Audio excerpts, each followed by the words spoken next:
Confere o primeiro link na descrição. Mas já fui pra TV Cultura, eu já fiz um programa na TV Cultura. Eu era um OVNI na TV Cultura. O que você fez lá? Eu fiz um programa que era assim, não tinha patrocínio, não tinha nada. Eles falaram assim, Fafi, a gente vai fazer 16 edições só. Eu morava no Rio, e eles falaram assim, a gente queria você. Eu digo, mas eu, aqui na TV Cultura, não é. A gente vai fazer um programa de auditório. Ah, tá bom. E cada dia eu vinha do jeito. Por exemplo, assim, olha, o que é a pauta? A pauta da semana que vem vai ser o Zé do Caixão, você vai entrevistar o Zé do Caixão. Claro que eu me vestia de mortiça para receber o Zé do Caixão. Então eu fazia umas coisas assim, fazia umas imitações, bacalhau, atenção, eu me vestia de chacrinha, jogava livro, não tem bacalhau, tem livro. Aqui é TV Cultura, mas Como chamava esse programa? Alô, alô. Alô, alô. É. E olha só, Ai, meu Deus, é claro que a gente não conseguiu patrocínio nenhum. É claro que a gente não conseguiu patrocínio. Eles, cara, eles, Mas isso foi por causa da época, que se fosse É. depois, vocês conseguiriam Se patrocínio. fosse Não. agora... Demorou um pouco para as pessoas aceitarem a zoeira como um produto. Exatamente. Eu tive muito esse tipo, eu tive muito problema de preconceito, de me fazer feia, sabe? Não é que eu seja bonita, nem tenho orelha igual a da Ivete, mas, cara, eu vou te contar, eu era bem gata, sabe? Estilosa, assim, tal.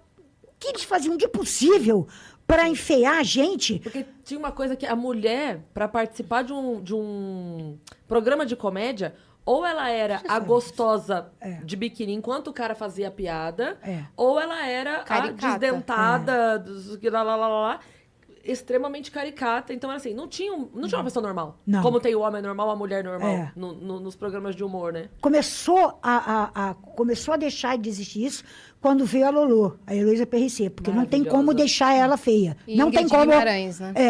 E a Ingrid, exatamente. Então, elas duas, a Ingrid, pelo contrário, a Ingrid, quando começou, era bem feinha. Depois ela ficou uma mulher minha. Maravilhosa. Olha, a primeira peça que elas escreveram, a gente fazia escolher junto. Aí elas faziam assim. A gente chegava, parecia um colégio mesmo. A gente chegava, entrava no coisa, aí elas jogavam assim, um esquete. Vê se isso é bom. Eu falei, pergunta pra Deus, que era pro Chico. Ele falou, não, ele falou que é bom. Agora a gente precisa saber de uma mulher, vê se é legal.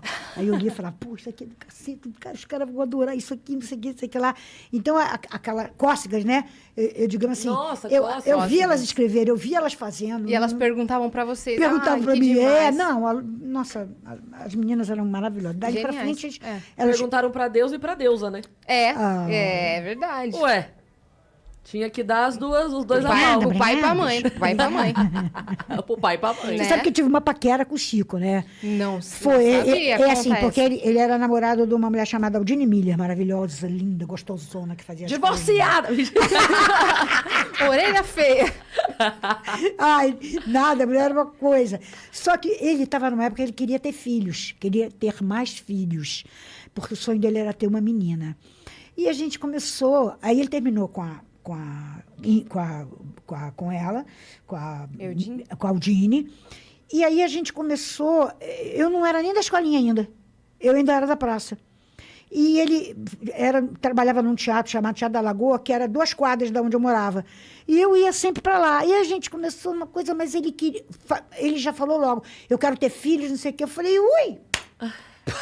Passou um mês, ele falou, vou casar com a Zélia Cardoso de Mello. Eu digo, como? Foi assim. Falou, vou casar com a Zélia. Homem rápido, né, gente?